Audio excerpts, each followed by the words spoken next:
মানিকগঞ্জে রাস্তার পাশে অজ্ঞাত ব্যক্তির মরদেহ উদ্ধার। মানিকগঞ্জ থেকে নিজস্ব প্রতিনিধি সেলিম মোল্লার পাঠানো প্রতিবেদনে থাকছে বিস্তারিত।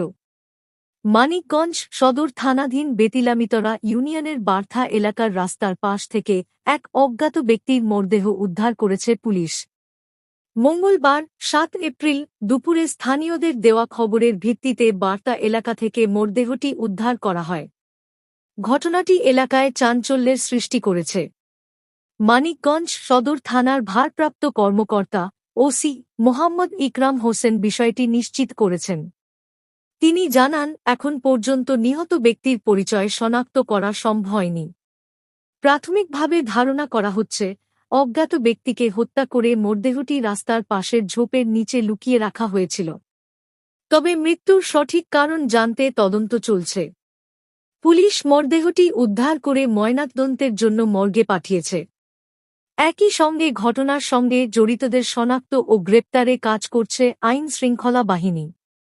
এ ঘটনায় এলাকায় আতঙ্ক বিরাজ করছে এবং স্থানীয়দের মধ্যে উদ্বেগ দেখা দিয়েছে।